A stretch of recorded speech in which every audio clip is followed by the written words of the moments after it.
Hi, I'm Jessica Pelkey. Welcome to this webinar, Holidays and Celebrations, Fantasy to Reality for Family Friend Care Partners. In this webinar, we're going to cover 3 different chapters. Chapter 1 is about planning for special gatherings and holidays. Chapter 2 is all about tips for the person living with dementia, tips for care partners, and tips for visitors. And then chapter 3 is about traveling with a person living with dementia. All right, let's get ready for chapter 1 with lots of details around what we want to be thinking about when we're planning for holidays and special events.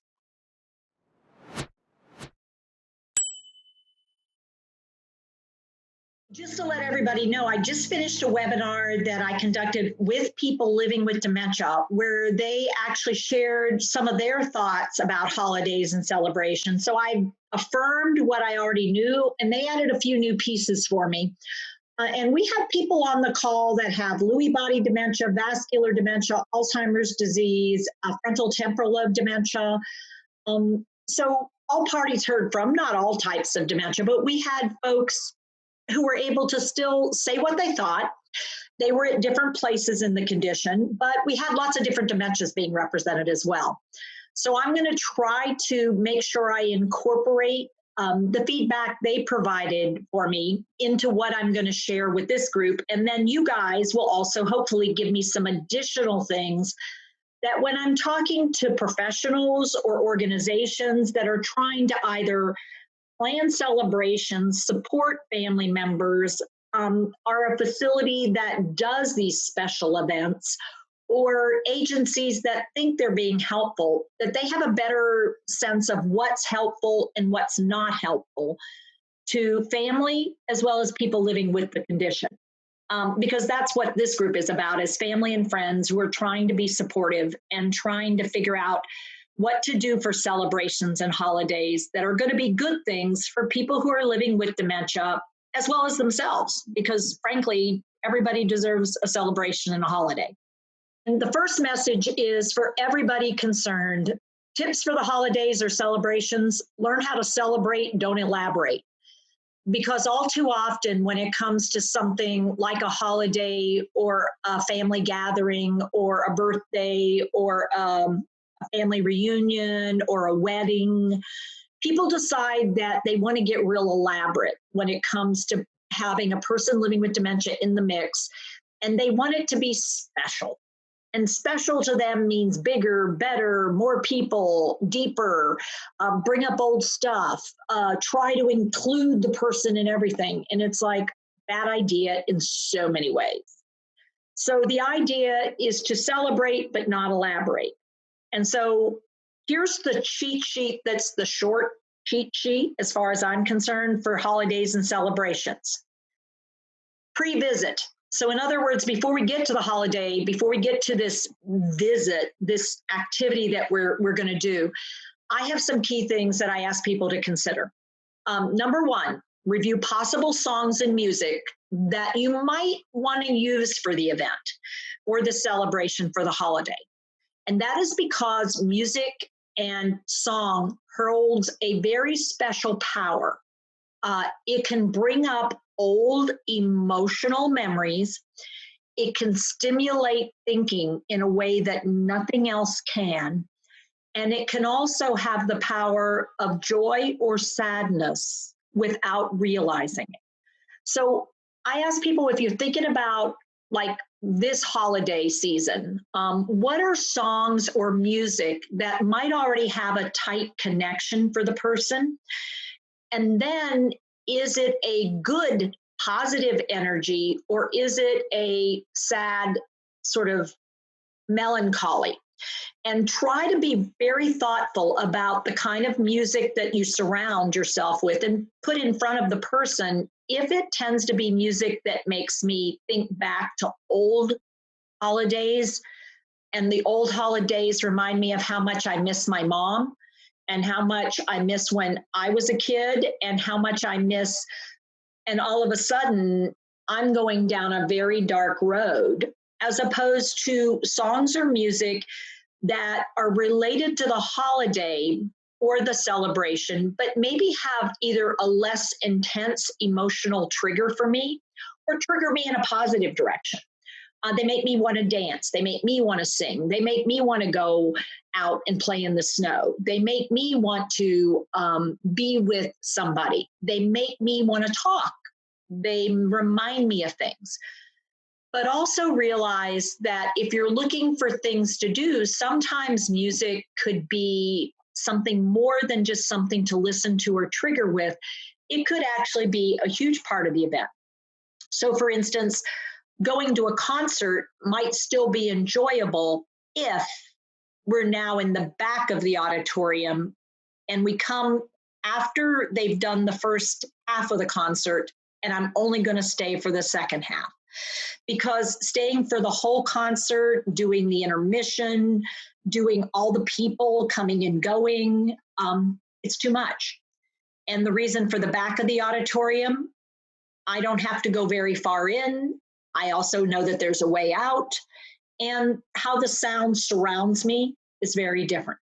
So even something as simple as holiday music or event music, instead of being up in the very front, look at how I'm positioned for that music, for that event.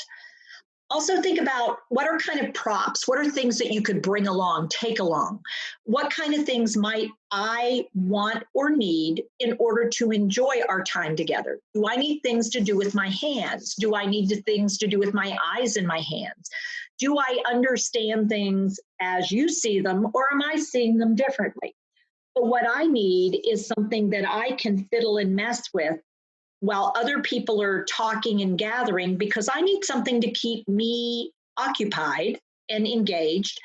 And if you have other people bring something like that, making sure that whatever they bring, it's going to be okay if I take it and I handle it and I fold it and I put it in my pocket if that's where I'm at in my dementia.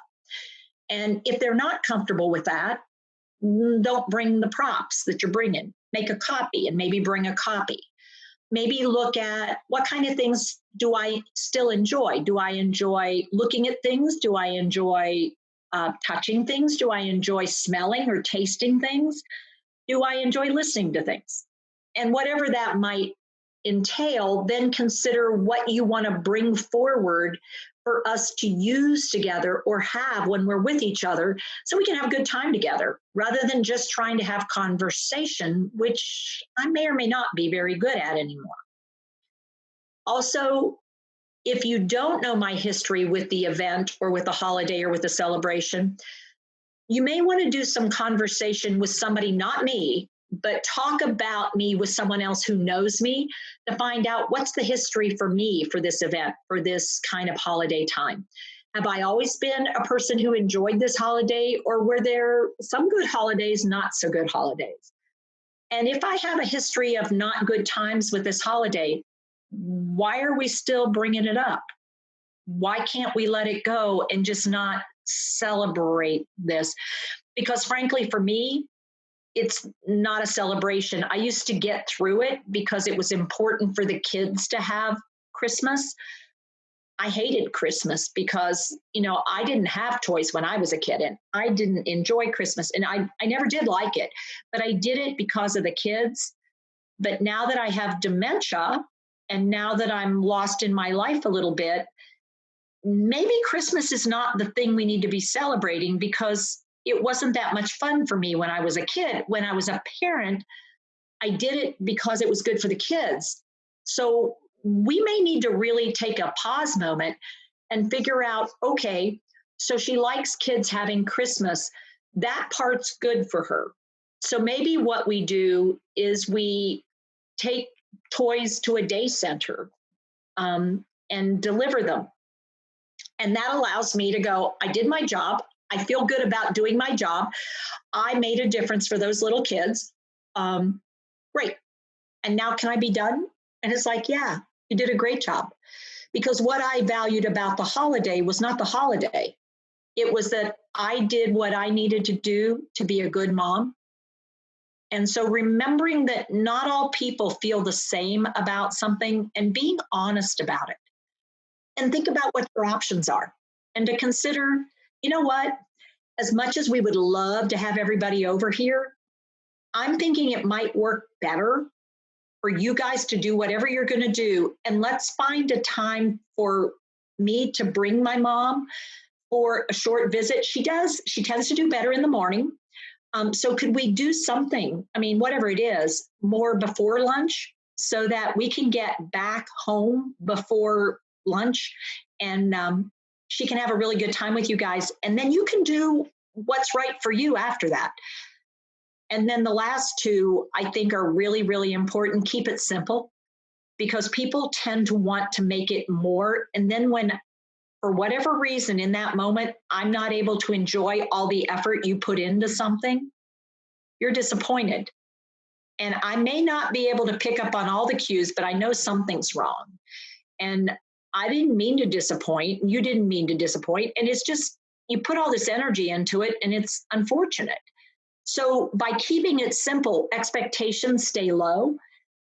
And it's not, doesn't mean that we can't do fun things, but we just want to simplify wherever we can. And always, always remembering to take a deep breath and let it go. Because if it works, celebrate it. And if it doesn't work, learn the art of letting it go. Quit feeling guilty about it didn't work and go, okay, it didn't work. So before the visit, making sure you're breathing, look in the mirror, see how you're looking. Look in the mirror, see how you're looking. Look in the mirror, see how you're feeling. Look in the mirror, are you ready for this? And if when you look in the mirror, you go, ay, ay, ay, no, then why are you doing it? Because if you're not ready, more than likely, this is going to be a challenge. So getting yourself ready for this, whatever it takes, most important thing is to breathe and particularly breathe out. Don't hold your breath. Now we get to the visit. The key messages here are it's about a process, not a product. So whatever happens in the visit happens. We don't want it to be a good visit, a bad visit. We just want it to be a visit. Whatever it is, it is. And can we find moments within that? In other words, can we spend quality time, not how many minutes did I last or how long did the visit go? And it's about creating moments, only moments of joy, not a whole visit of joy. Were there moments when I smiled? Were there moments when I clapped? Were there moments when I looked happy? Were there moments when I touched in a positive way? And if so, can that be enough? Because that's a celebration. And some people, for some dementias, I'm not going to show you outrageous joy. A little smile may be intense pleasure for me. That's all I've got to give you. Will it be enough? And then finally, the last piece I think people tend to skip sometimes is post-visit. And really to review and evaluate it. What worked well? And the rule is, in my book, give me two things that worked well and one thing that you wish had been different. What's the one thing? So what are two things that actually did go pretty much either like you hoped or they worked pretty well? And then the one thing that didn't, what was it? And then start talking about what happened, how did it happen, who did it happen with, when did it happen, why did it happen, both for the things that worked well and the things that didn't. Because what we're really thinking is there'll be a next time. And for the next time, is there something we can consider from this time to help us with next time?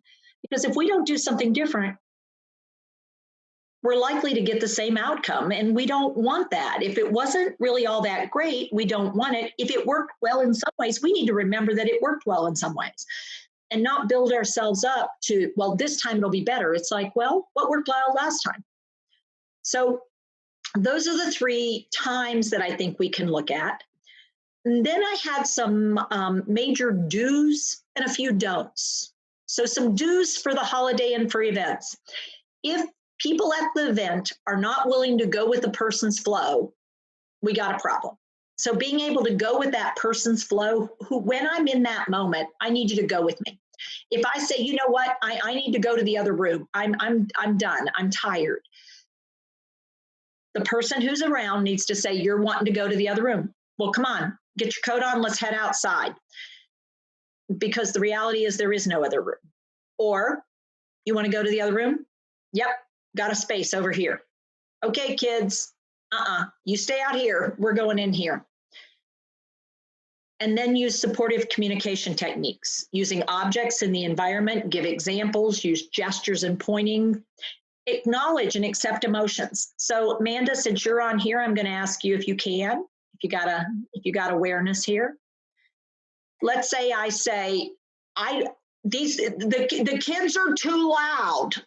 I can't, they're too loud and they won't sit in the chairs. I don't know what to do with them. What am I supposed to do? Can they sit down? Do you want them to sit down? What do I do? Teepa, so you're worried about the kids and they're too loud. They're all over the place. And they're all over the place. And I can't, one of them screaming. Are they okay? And you're wondering if they're okay. Yeah. Yeah. So kids, everybody in here, I need your attention. Now, Teepa, let's over here so that we can keep an eye on them without getting in the way.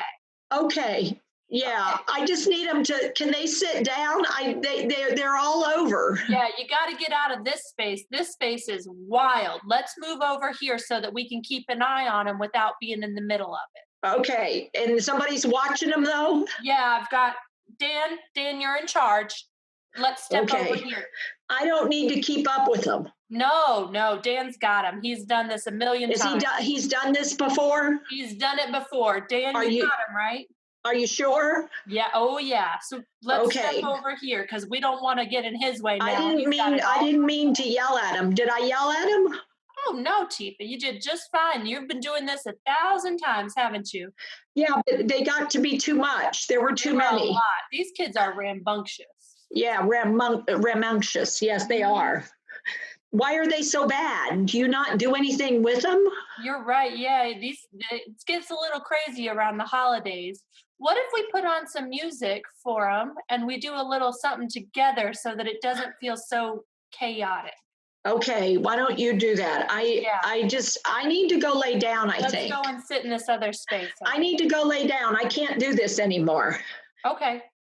I've got a great spot for you. Okay. So what happened was I love kids. I've always been great with kids. But all of a sudden, the children moving around in the space a lot, and I felt like I should be doing something, and I couldn't figure out what it was. And I was so scared I was going to start yelling at them, I started to have a meltdown. And I didn't want that to happen. And so I turned to somebody that I thought should be in charge, and I got a little frantic. And so what Amanda was having to do was acknowledge my emotion and accept it, use empathy and validate what's happening, use some of the phrases I was using, and also respect me and what I've always done and how good I am at things. But then when I said, okay, I need to go lay down, it wasn't just put on music. It wasn't just get the kids to sit still. What I'm actually saying is I need a do-over. I can't do this right now. And she was okay with that. It wasn't, well, Mom, just sit for a minute and see if, no, because now she's going to corner me. And that's going to create that moment where if it works, great. If it doesn't, then I feel trapped. Because she suggested sitting down, and I said, no, I need to go lay down. Because what I felt like in that moment is, no, this is it. So this is that go with the flow. So I think one of the challenges on a holiday is we want everybody to be satisfied all the time. We want the kids to feel happy, the grandkids to feel happy. We want me to be happy. You want to be happy. We want everybody to be happy, but life isn't all about happy. And so it's really important, whatever the celebration is, to recognize in that moment, I may or may not be able to do what I used to be able to do. And in that moment, I may have awareness. It's a limited awareness, but I have an awareness I'm not me. I should know how to manage these children. I've done this forever. I should know how to handle this. I should be, but I'm not. And paying attention to when I'm getting to that place and giving me an option, and then an option, and then an option, other than feeling like a failure. we wanted to have good moments. And there were good moments during that interaction, believe it or not. And it's going to take waiting until the end of the interaction to find those good moments. I liked having the kids. I just didn't like the kids roaming about. I liked the idea of music, but the idea of music came a little too late. I liked the idea of somebody being in control and in charge that I knew was in charge, but there wasn't for too long. So those are all good things because it means the next time, before I become involved, we want somebody in charge of the kids, maybe singing or doing some music, sitting in chairs in a space, in a location that feels organized. And what we're doing is going to feel okay to my brain. And so I can actively participate. I can sing along. I can enjoy the moment a whole lot more than when we didn't organize it. And all it was too many pieces that I couldn't wrap my head and hands and heart around. And once we figure that out, all we want to do is modify so we have success. The other thing that we didn't talk about, and you see me tapping my watch on, is being aware of the passage of time. Whereas people living without dementia can handle a longer time chunk of discontent and discomfort, once I develop dementia, the length of time I can tolerate uncomfortable gets less and less and less. And so what happens is I reach my limit quicker, and then the pressure starts to build. And if I don't know how long this is going to last, goes the explosion. Because my brain goes, I can't take this. I can't take this much longer. And then without thinking, I go, shut up, you little jerks. And it's like, oh my God, I'm sorry. I didn't mean to say, I'm sorry. Now we have a disaster. And we have a disaster because everybody missed my cues of me looking at my watch, me starting to fidget, me looking more and more distressed. We let that go saying it's only going to be a little bit longer. But I don't know what that means. My brain doesn't know what that means. And so when you notice, listen and look at what you notice and make some adjustments. So for people who aren't familiar, either trying to control the flow, so tell great big whopper lies, like Dan's going to do this as soon as he gets back from the store. We just need to do this for a few more minutes. And Dan's actually a half hour away. That's not a few more minutes. A half hour and a few more minutes are two very different things. That turns into a great big lie. The idea of not correcting my errors, which is they're not running around. All they were doing were playing with cars on the floor. They weren't running. They were crashing their cars into one another. But they were down on the floor. They weren't actually doing anything that should have caused trouble. But it's the cars crashing and the sounds of them crashing their cars together. And even though they were on the floor, their high-pitched voices and their excitement and their energy got my brain all distressed. And the idea of monitoring my emotional state, the idea that you offer when I ask, but you don't keep asking, Mom, are you okay? Are you doing okay? Mom, you don't look like you're doing okay. I want you, Mom, look at me. You need to calm down. You're getting too, that's not helpful because what you're trying to do is control my emotional state by not controlling your own emotional state, believe it or not. And then the last don't, and this is a don't try to stop the flow. Don't reject topics. So if I say the kids are being too loud, you don't want to say they're not being too loud, Mom. They're just playing. They're just kids. They are loud. Can't you hear them? I mean, they're arguing. Mom, they're not arguing. And this is where we can get into arguments about what I perceive versus you perceive. They're running around. They're not running around. They're on the ground. And the second piece there is don't try to distract until you're well connected. So if you say, Mom, let's just come away. Well, who's going to watch them? Dan's got him. Well, I know. Where's Dan? I don't see Dan. what you tried to do is you tried to distract me from what you saw as an issue, but you didn't make sure that you were well connected and that I knew this was going to be okay. Because I'm not a person that walks away from a mess. I'm a person that always was the mess fixer, only now I can't. And I need to know it's okay to step away. But you don't walk away from children who are having arguments, even if they're not, unless I know somebody else is going to take care of this.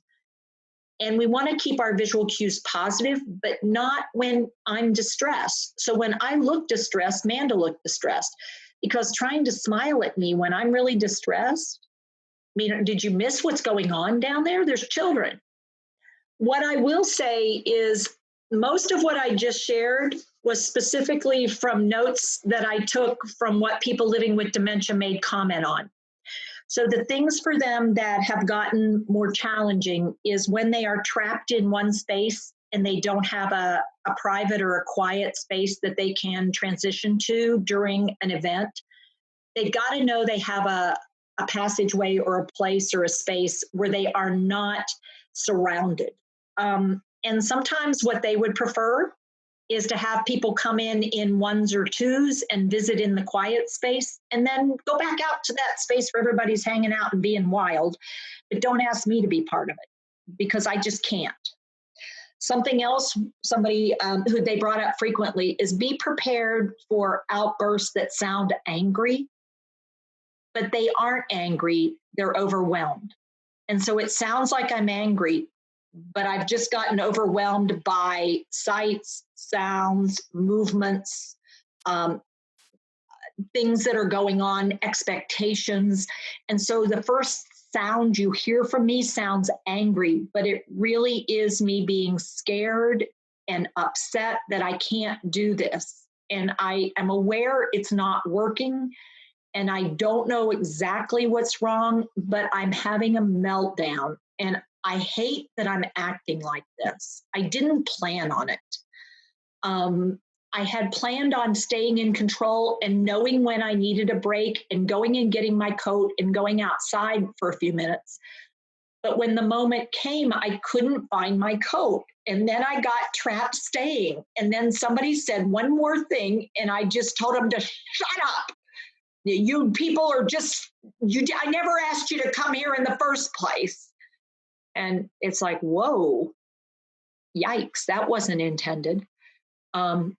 Or I go to sleep because that may be a safer outlet. And then everybody's upset because I went to sleep. And it's like, it's the only way I could think to get out of this. My brain just got overloaded and it just put me to sleep because frankly, it's one of the best ways to flight away from something. Your body is present, but your brain is gone. So it's amazing. It's sort of like the best example I can use is sometimes small babies, you can take them to a rock concert, man. They'll sleep through the rock concert. They are totally out for the rock concert. And then you go to put them in the car seat and they wake up. And it's like a pin dropped and suddenly they are wide awake. And it's sort of like the environment got quiet and their brain said, safe to come out. And suddenly they're back in the world again. So sometimes if it's really busy, consider quieting the environment down and see what happens. Another mention was kids are particularly a trigger for lots of people who live with dementia because they're fast, they're small, you're supposed to monitor them, you can't keep up with them, their voices are shrill, it's hard to understand them. They often speak below your level of sight line. So you're trying to lean in and hear what they say, but then they're looking down too, and you can't make out what they're trying to tell you. And then you're getting flustered that you're missing detail. They also indicated that having things time limited and being able to say, how about if we plan for about a half hour of everybody being together and then keeping up with that and say, Mom, it's been about a half hour. Would you like to go ahead and go in the other room and help me in the kitchen? Could be a really great way to allow me to be present and then have a limit on it where I know I have an out. And having a person designated to be my partner. So that person's primary function is to keep an eye and to notice if I need something different. and to not wait until it gets to a place where we're having challenges. And then on the other side, interestingly enough, one of the folks who live with dementia said, you know, the thing that makes them uncomfortable is how everybody tries to make the celebration all about them. It's like, yeah, that's a challenge, because in our effort to include, sometimes it feels like you're the center of attention when all it was that people were trying to make sure you weren't excluded. But it seems like everybody's keeping an eye on you because they're waiting for the other shoe to drop, or they're keeping an eye just to be careful. And so that sense of being the one that everybody's monitoring in some fashion makes some people living with dementia who have awareness uncomfortable. They would just rather be part of what everybody else is. But at the same time, sometimes you just can't be in that role as much as you'd like to. And then the final thing, which was an interesting phenomenon that came up, was somebody said, you know, when you're around family or celebrations and holidays, alcohol comes up a lot. And sometimes you think, yeah, I mean, I could have one drink. I mean, yeah, sure, why not? And this particular person said, yeah, they can. And they get a little looser and they have fun. But the next day, they'll really pay, because what will happen is the alcohol in their system actually causes them to have an after day. And the after day is not a good day. It tends to be emotionally a downer or a distressor, or they get headaches, or they find they can't do anything that next day. So for them, that one drink can either cause them to do things that they wish they hadn't done and they don't know what they're doing, or they have an after effect the next day. So they recommended the possibility of having things that act like, you know, look like, sound like, but aren't alcohol. So non-alcoholic beer. So I can have a beer, but it isn't really a beer, but it can feel like a beer. Looks like a beer, put it in a glass that seems like a beer, but then I don't have the after effects, or I don't have that problem. So I do want to feel like I'm part, but sometimes adjustments do matter. You've just finished chapter 1 in anticipating and planning for holidays and celebrations with your loved one living with dementia. And so remembering that special does not necessarily mean bigger, better, more. Thinking about breaking things down into manageable chunks. Giving some consideration to review of music and energy, props, considering past history, keeping things simple. Be willing to let go of what doesn't work. Really take a look in the mirror. Thinking about, how am I looking? How am I sounding? How am I feeling? And am I ready to do this? Because you're going to really want to do some self-care to make sure that your energy that you're bringing is really on point with what's going to be supportive and able to roll with things.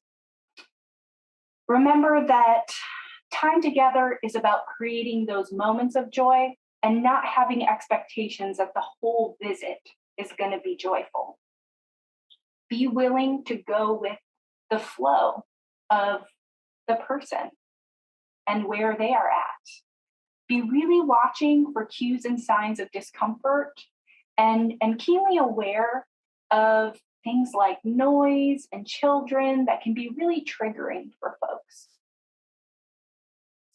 Consider visiting in smaller groups, more one-to-one or in pairs, instead of everybody coming together at once in a large gathering, having a quiet space to retreat to if things start to go a little off kilter. So I hope you were able to take lots of things out of this first chapter. Now we're going to go ahead and move to the next chapter. This is a PET scan, and it allows us to look at the chemistry of a human brain that's being very active. All these brains are active. It's 4 different brains, 2 pictures of each brain. The top series, the top set, is looking at the sort of a high shot in your brain. So you're looking at a cap shot of a slice of brain above your eyebrows going along the sides to the back. And it's looking at it at the very top, a little bit of your ability to be logical, reasonable, rational, your ability to control impulses, your ability to make choices, your ability to act on those choices and to be able to follow through and do what you want to do and what you mean to do and what you intend to do. To finish that and then figure out what else you're going to do after that. And your ability to be accurate in what you know you can do and what you know you can't do, and getting help when you need it, and being able to see somebody else's point of view. And I just want to have you look at normal. Then in this particular case, we're looking at a brain that's living with Alzheimer's. Early Alzheimer's, there's still a fair amount in that area. But if we look at late Alzheimer's, we notice there's a lot of missing pieces there. That has gone from a bright, really red area to something that's basically light blue or light green, which means there's not very much going on. It's still there. It's not like it isn't, but I'm not going to be able to use it very well. So I could have regret, but I won't be able to act on that regret. And I will do things spontaneously and not realize, or I'm not able to get started and I don't know why I'm not able to get started. You can say something as simple as stand up and I'll say, okay. And you'll say, well, are you going to stand up and dance with me? Yeah. But I'm not doing anything. And the reason I'm not doing anything is I can't initiate. And I may not even understand all your words that you're giving me. And I don't know how to do that stand up thing. I didn't even realize that was what you exactly said. I just knew you were chit-chatting with me. I didn't know it was something you wanted me to do. And when you get frustrated, I may notice you're angry, but I don't understand why you got angry with me. I didn't do anything. And then if you look over at an 18-month-old child's area in that same part of the brain, they don't even have brain activity going on there yet. That part hasn't even developed. So if you have an 18-month-old child, stand up and dance with me, you typically would additionally, in addition to saying that, you'd reach your hand out and you'd do something like, come on, come dance with me. And you'd give a gesture and you spontaneously do that with an 18-month-old child. Unfortunately, you don't consider doing that with somebody later in the disease. You simply say, stand up and come with me. And I go, okay. And you think it means I understood what you said. Because your experience with a child is as a child, your brain makes you want to treat me as a child, but then you miss some of the things that would be helpful to me. If the music starts and it's an old familiar song we used to dance to, and you start standing and dancing a little bit, and then you hold your hand out and you do, come dance with me, you're much more likely to get me able to appreciate what you've just asked me to do, and much more able to figure out what you want from me. So I'm much more able to do what you just asked. Because if you look along the sides of that brain, on either side of that picture, you'll notice even into the late disease, I do have some movement. I just don't have skilled movement. And I can't do that movement unless something causes me to want to do that movement. And that's either you or something that's happening causes me to want to move. So figuring out how to use what I've got becomes really very important. And if you look at the lower series, that's actually a picture through the middle of my brain and diagonally back to the back of my brain. And what's really important, across the bottom of that screen, notice how they're still red all the way across. And that part of the brain has to do with visual stimulation. And when I said vision matters, it really does matter. So how you show me things really matters a lot more than what you say about things, except how you sound when you say a lot of things. So if I go, oh, Manda, that's real different than, oh, Manda, because one is a message of, uh-oh, and one's a message of wonder. So if you want me to look at something and you want me to have pleasure in looking at it, look at her. We're watching the bride come down the aisle as opposed to Teepa, shh, look.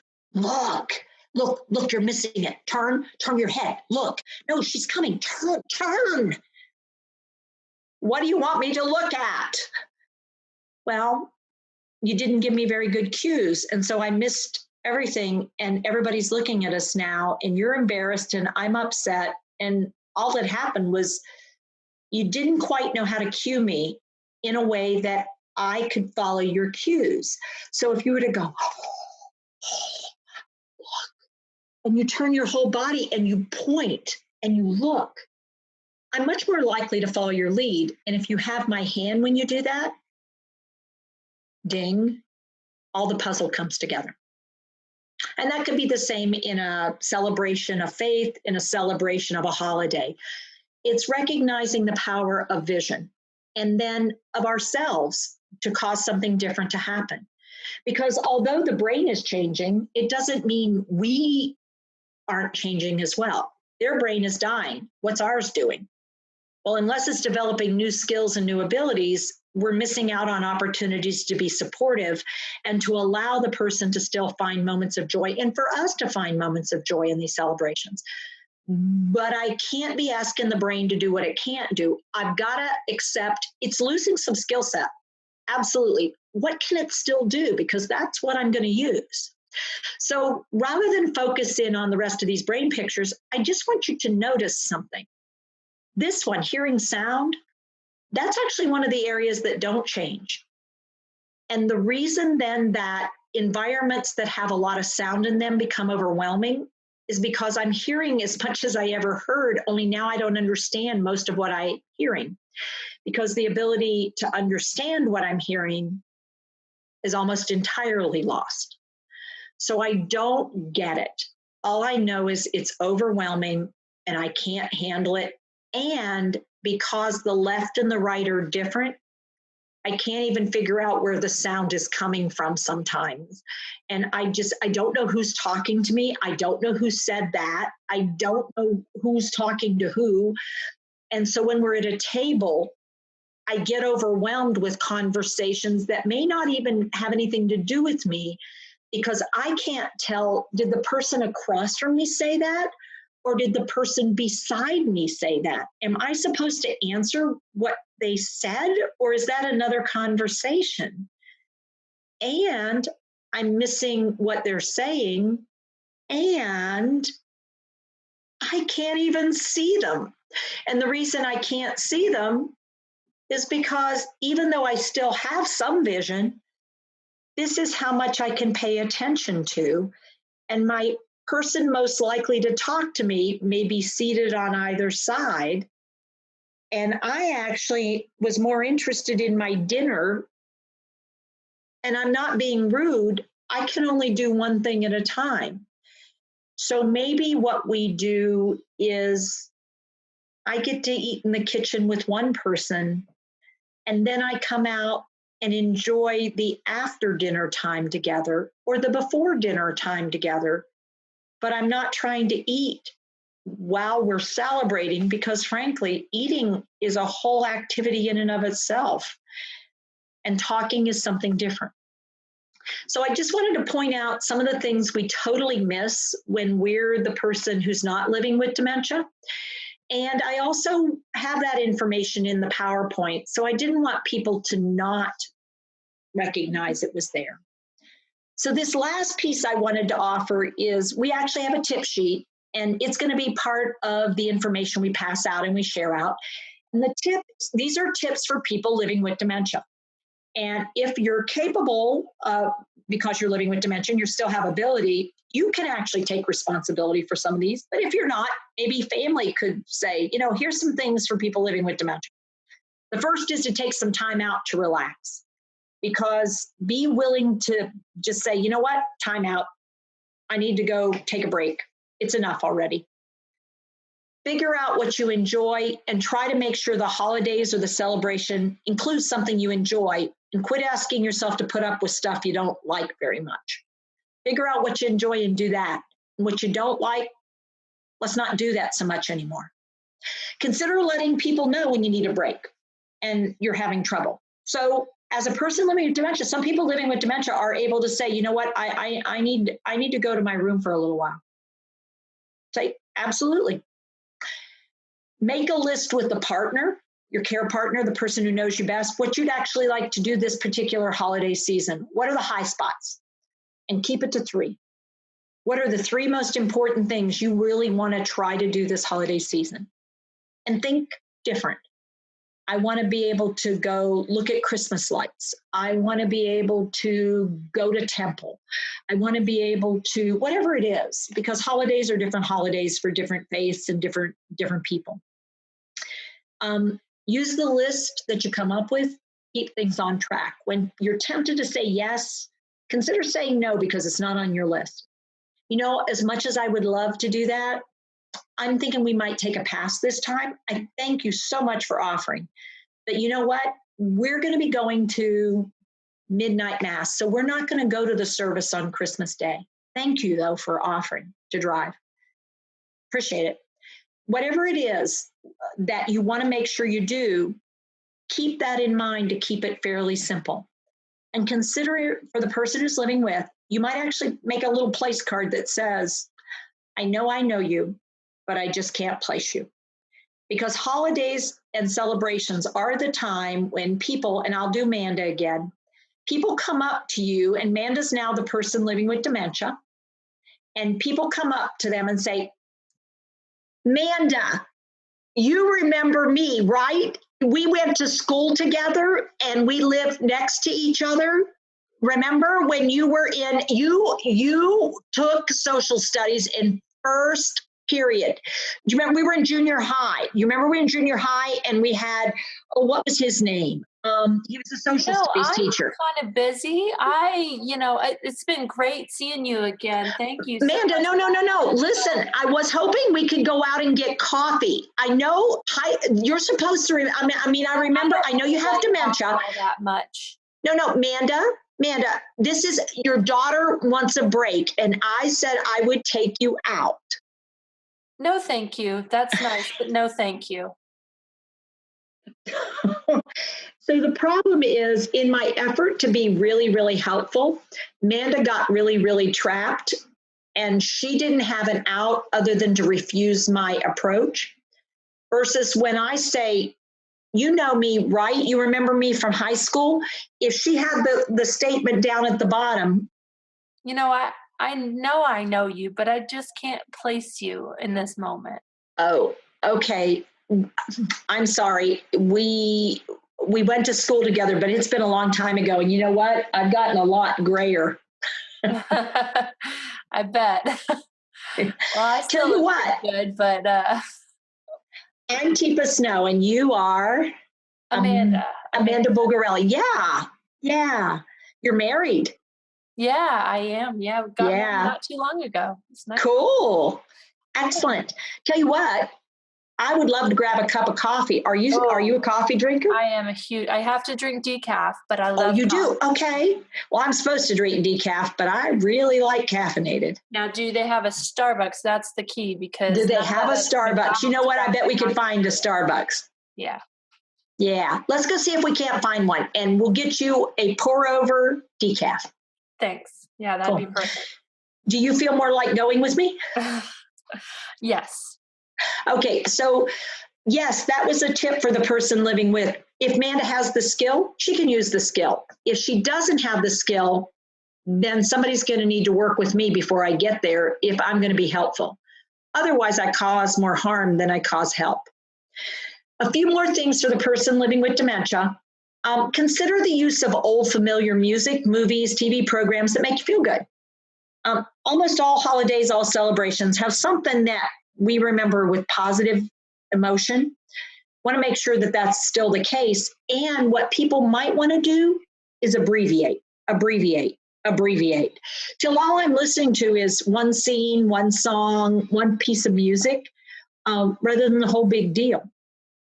The next one is, it makes a really big difference if the person living with dementia gets some routine exercise, whatever exercise they're used to, walking, rocking, moving around, going outside, doing that every day during a holiday season, because there's so many unfamiliar things, making sure that there's some routine built into it and being aware of how much fluid they take in, particularly water. It turns out during the holiday seasons, so many people offer so many special drinks that people can get dehydrated. They take a lot in that has sugar in it, that has caffeine in it, that has something in it besides just water. And so they actually over time are becoming dehydrated. And it's hard to remember that because we're all so busy. How much are they drinking? Well, pretty much what they usually, I don't know.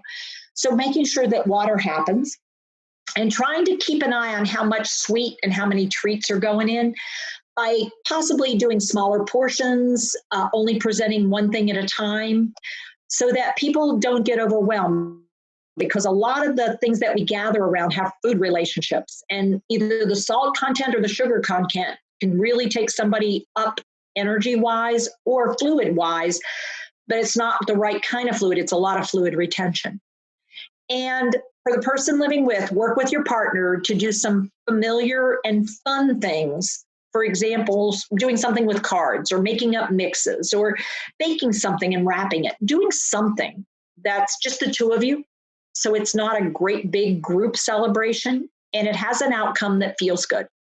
You're doing something for somebody. You're doing something that seems to have an endpoint to it. Now, when it comes to the care partner, keeping gatherings smaller and the visits shorter, being willing to offer a timeout for anybody who's involved, including yourself. For yourself, make a list of pleasures. You should have fun during the holidays or the celebration as well. And encouraging visitors to understand before they begin interacting, so there's less mess to clean up after they're done. And encourage people to do more than just try to have a conversation. Go out and do something, even if it's just take a walk or pick up sticks or rake the yard or go gather leaves or go look at something. And ask visitors to bring old pictures, old familiar items or props, and be prepared to reminisce about old, but also be willing to let old go if it's not working.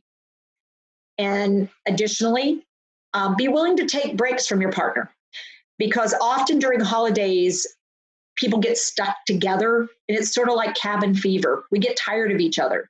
Consider cutting back on traditions or the old habits, the old things that we did, if it seems to be distressing, if it's not working anymore. Help visitors out by introducing them with some orienting information. Amanda, I don't know. This is my mom. This is Teepa, and she has been taking a break, and she's just coming back out into the living room. And I thought the two of you could just sit for a few minutes and watch the birds, because we've got some very busy birds at the bird feeder, and Teepa's really, really good at refilling. So maybe watch them for a little bit and see if maybe the feeder needs to be refilled. Okay. Thanks. That'd be great. Because what did I just tell you, Amanda? That to take it slow, we need a little quiet time, and then we need a task, possibly in the future, but not right this minute. Kind of take it slower. Without saying any of those words, you definitely gave me a lot of information. Good. So it's more likely Amanda and mom are going to have a good time together than that mom's going to get overwhelmed and come looking for me. Because I set Amanda and mom up to have a good time together, and now I can take a break, because you know what? I need some exercise, and I need to take care of my stress level too during the holiday. And to get a friend to help the person select gifts, shop, do something special, including you. So there's an opportunity for somebody beside you to take care of you. Because you get used to taking care of people, you sort of forget holidays. You know, one of the things about a holiday is we all get a break, and don't forget you in the mix. So for visitors, I've actually got a whole list of visitors specifics. And so that's part of this PowerPoint. You've been listening to tips from Teepa for people living with dementia and for care partners when gathering for the holidays and for celebrations. So what she didn't cover was the tips for visitors. And so let's take a look at those. All right. So start off by looking friendly and offering your hand in a handshake. Introduce yourself by name, then pause. If the person still doesn't seem to know you, give them a little more background. Hi, so-and-so. It's Jessica. Little information on the relationship if they're still not clicking with who you are. Use shorter phrases, less words, and pause between thoughts or ideas, giving the person a chance to process what you're saying and to be able to respond. Talk about old times more than recent information. Keep memories positive if possible. And accept general comments, but don't push for specifics. Don't correct errors, if at all possible, and be willing to go with the flow of the conversation. Be prepared to hear old stories over and over. Use old pictures or props to bring up other old memories. And laugh, have fun with it. Doing something with the person can be really helpful rather than just talking to them. And finally, if the person says something distressing or seems worried about something, realize that it may not be true. What they may be upset about may be something that they've confabulated. And that means they're absolutely not lying, but their brain is lying to them. And so check it out with a care partner before acting on anything that sounds like, ooh, that would be really troubling if it's the reality of the situation, but just check to make sure that that's the facts of what's happened. So those are our tips for the visitors. And our final chapter is about, what about traveling with the person living with dementia? So stay tuned for that. So in closing, I wanted to hear back if there's anything that I missed from a family member or friend perspective that you want to make sure that professionals know about, or something that you're curious about and you want to hear about that I didn't cover that you want to find out about. Go for it. Okay, thanks. One of the things I'm curious about is traveling. So going to, even if it's a familiar location away, but it's still away, and there may be people who are not seen regularly except for maybe that time of year, and it's in a new location, and it's the granddaughter, and she's, she doesn't get to be seen every time. So I'm assuming, it's, some of those same things, but there might be some additional little items. Yeah, some of the things to really keep in mind is there going to be a space where you and your person will be able to separate from the group, and it's identified as a separate space, and people aren't going to be coming into that space. And you will have the ability to go to that space if things start to get a little out of sorts. If there are airplane tickets involved, sometimes it's a really good idea if the person has demonstrated distress at being in unfamiliar places recently. Like when you go out to eat, they're a little quicker to say, okay, are we done? Can we go back home? When we go to a church celebration or a synagogue or wherever we're going, if it's a faith-based and there are people around, and after a bit, it's like, okay, when are we going back to the house? And we're getting more cues that home base is becoming important and time away from home base is becoming more stressful. It might be a good idea to consider about a plane ticket that can be changed without a huge penalty. Because quite honestly, there are times when it's like, we need to be willing to call this short because it is simply not working. There's too many unfamiliars, and I can't make the space that I'm creating enough like a home space that they're going to be okay there. They can last for 1 day, 2 days, but if I keep this up, we're going to have a catastrophic reaction.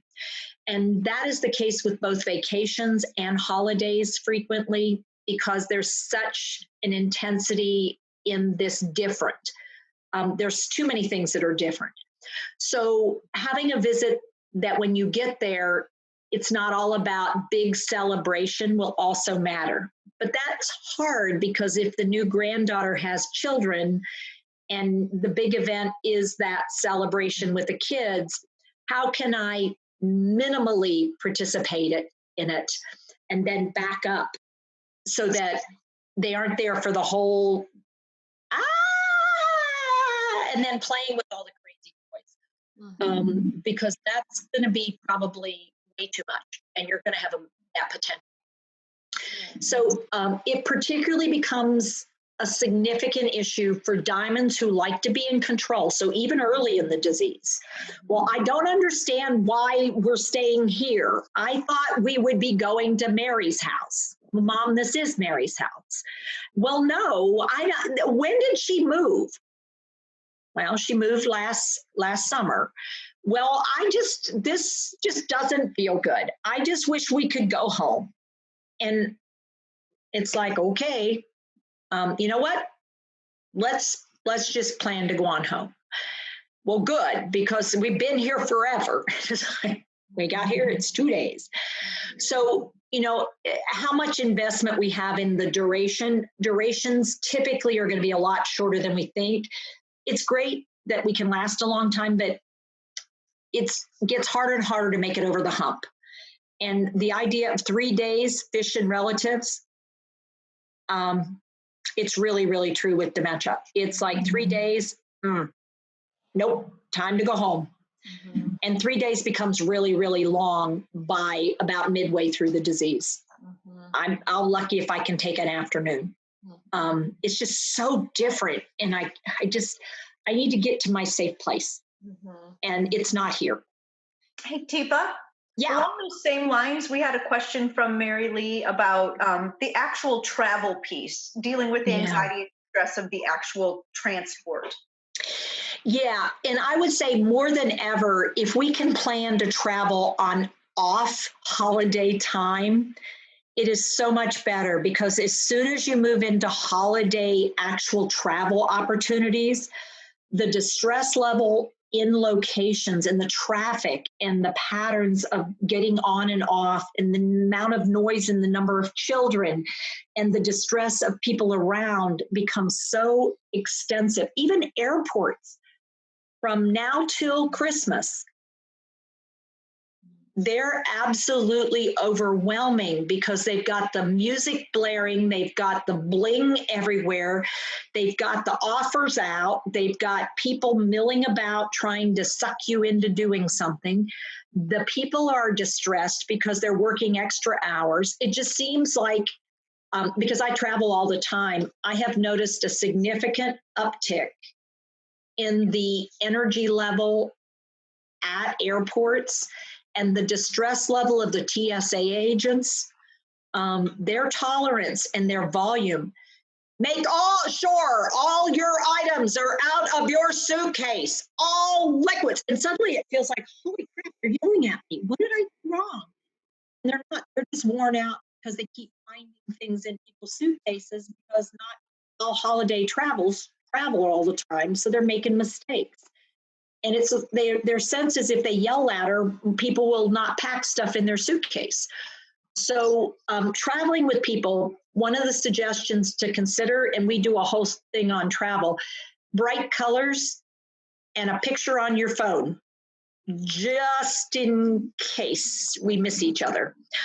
Because it's a lot easier to describe a lady in a bright orange outfit and then here's her picture to security personnel if we get separated, and it just took a minute. But she decided she was done and she was going to get out of there. And it can truly just seem like, I don't know how that happened.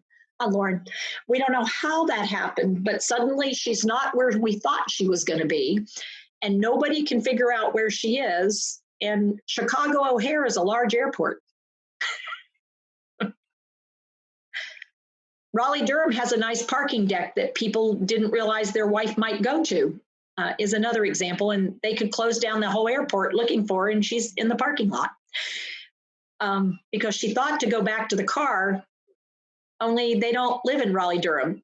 They live in Detroit. But she went to the parking lot because she thought she would just go back to the car and wait for him there. Except they had already gotten to Raleigh-Durham, and he was waiting for the bags, and he just turned for a minute, and she left. And that's how fast that can happen. So realize that getting to and from is a whole phenomena in addition to being there. And so what can happen is people can totally use up everything they've got just making the trip.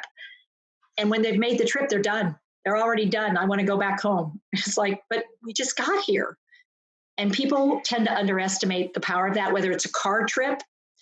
So people will try traveling by car. Well, every night we spend on the road, I'm in a different house, in a different bed, with a different person, in a different, and so all that is more challenging.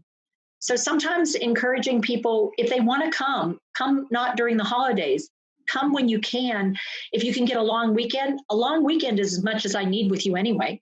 And let's do it when things quiet down a little bit, the kids aren't so revved up, and we're not so overstressed. And make our holiday whenever we want our holiday. Because a holiday is about people, not about a time on a calendar, truly. And maybe bring the wedding dress if I missed the wedding, and show me your wedding dress. And I would love to see that. Do I need to sit through a 15-minute ceremony and then all that crap that comes with the reception? Yeah, maybe not so much. Maybe I really love the wedding dress and I can't wait to see you in it. And that you can do on a little visit. So those are some thoughts.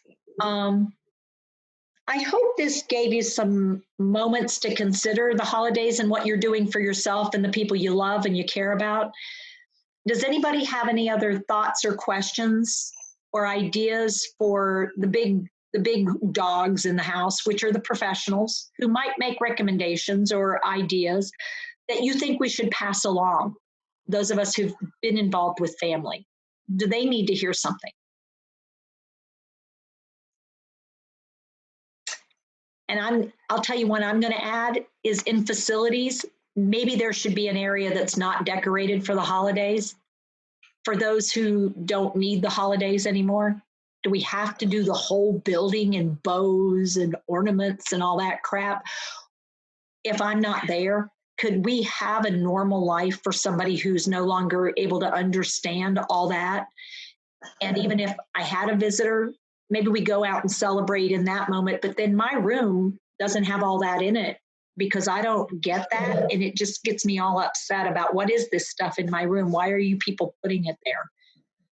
Or why is all this stuff in the house? I don't even know what all this is. It's not mine. I need to get out of here.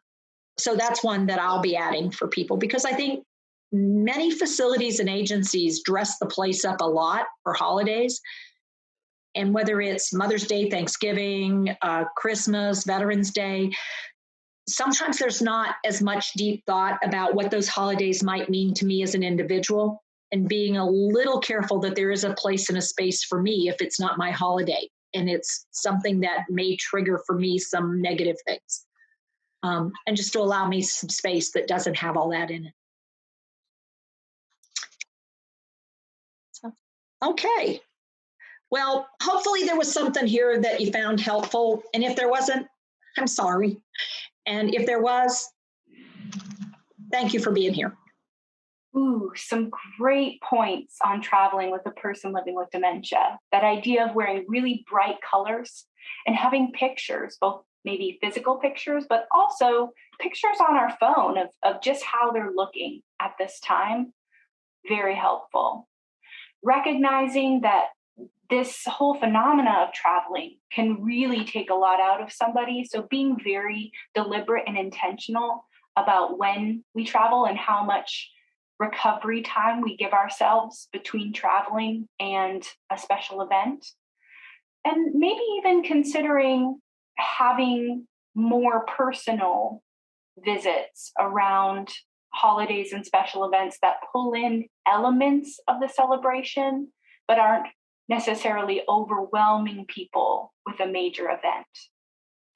So hope that you've been able to take lots of great ideas from this webinar, and wishing you many moments of joy as you're celebrating and having wonderful holidays. Thanks, everyone. Take care.